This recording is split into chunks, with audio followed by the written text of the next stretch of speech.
This is the TT Artisan's 50mm f2 lens. This is a manual focus lens that's designed for mirrorless cameras. This one I have is for the E-mount version, and it is compact and it is affordable like mail order brides. The current MSRP is $70. My refill at ExxonMobil costs more than this lens. I'll be testing this lens on the Sony a7 IV to see how it performs. Chapters in the description. But before that, let's look at how tiny this thing is. Here is next to the 50mm f1.8. It's like half the size. Here's another lens. This is the 28-60. Okay, it's the size of a compact G essentially. And it is, the 28-60 is like a centimeter taller. And if you look this way, it's wider too. You see that? And here's next to the world's smallest AF lens for full frame, the Samyang, what is this? 24mm f2.8, smallest in the E-mount system, that is. And it's still a millimeter taller. And look at how wide it is in comparison.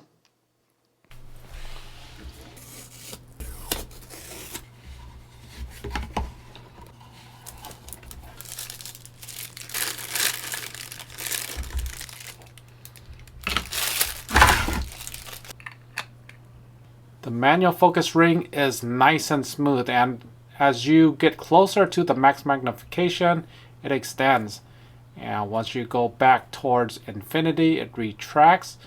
The aperture wheel is smooth, it clicks, but it's silent. Can't hear it. The lens feels very solid and dense.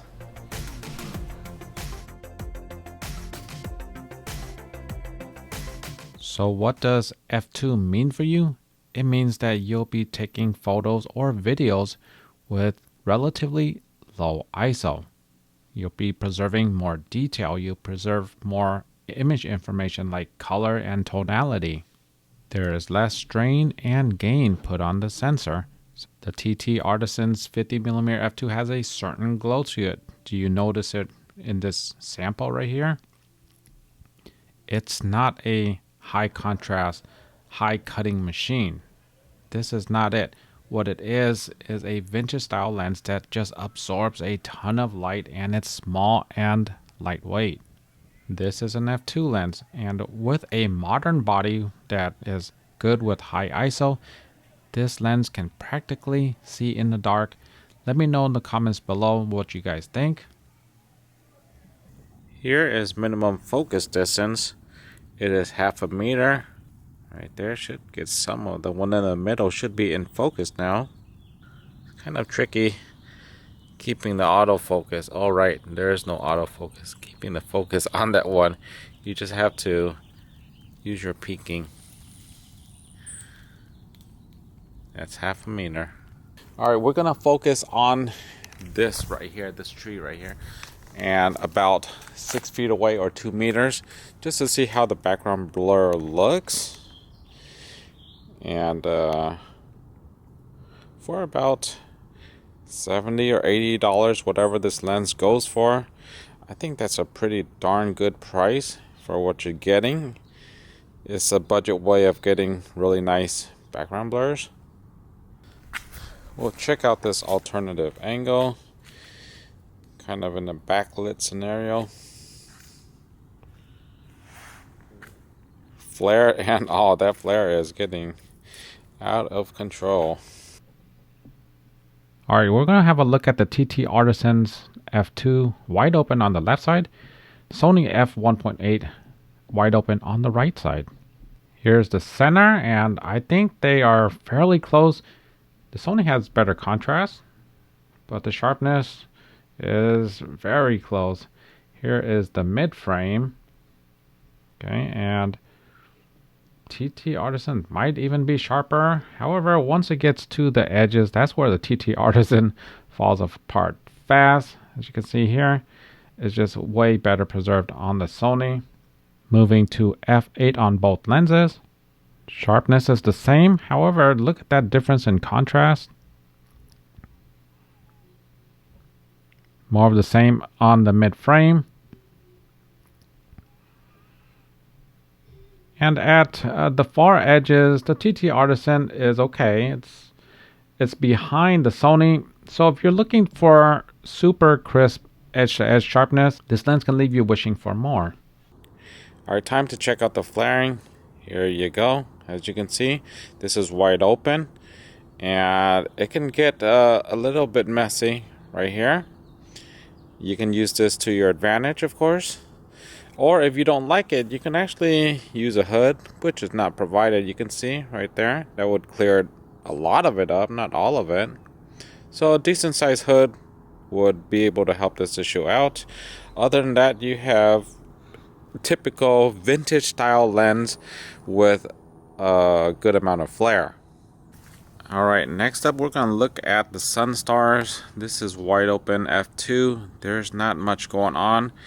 And at f2.8, no formations yet. f4, we will go to 5.6, 8, 11.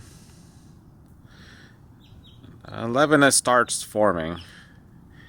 And you can see the flare in this type of scenario. And at f16, so this is as much as you can go with the Sun Stars. It's not a whole lot. It can still look interesting because of the flaring style. Alright, so we're going to look at focus breathing, and the subject's going to be about right here. And I'm going to stand back right here. Here's breathing, here's close to the subject, and going towards further away and back closer, further away, closer, further away. So you can see that even with this handheld, there is a good amount of focus breathing. So if that's your thing, consider doing it in post, or this isn't the best lens for that. Final thoughts. Overall, I had a lot of fun with this low contrast vintage S lens. Its manual focus may take some getting used to, but it's so engaging and rewarding when it hits. This lens is $70. It's hard to find vintage lenses that cost this low. They'll likely be heavier, need an adapter, and you'll have to be very careful with fungus.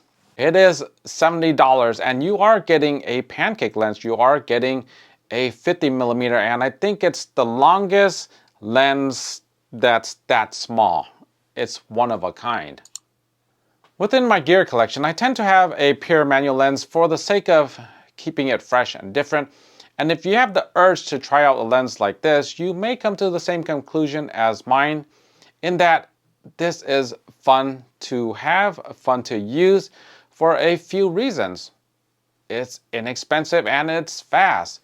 And the best optics in the world are still subject to noise. The lens definitely has a signature low contrast feel to it, yet the colors are enough to have impact. You like the character of this lens. It's so different. Instead of trying to win the optical race, TT Artisan said, forget it, just build it, flaws and all, and keep it small. And so that's what they did. Look, sometimes it's not about having what's best that matters. It's about having what you enjoy. And this lens was more enjoyable than I expected. The manual focus feel was just wonderful. The aperture click, it could have used harder clicks, but I can see where video people might use that feature. It's trying to win the best of both worlds, being that it's smooth and yet you can still feel the click. However, accidental tossing of the aperture can happen. Overall, the feeling I get from this lens is that I am discreet with it. Nobody pays attention to me. When I'm outside, I'm doing my photos, I'm doing my videos, and stalking people. Bruh. This lens totally gets out of the way in that nobody pays attention to you. Even with this bright silver color I got because I thought the vintage look was cool, nobody was paying attention. If I had something larger, even this small zoom lens, people are going to pay attention when you point this in their direction because they see a massive big blob compared to a tiny, unintrusive little thing, you know. So for the size, the form, and the reach that you get with this lens, I would highly recommend try it.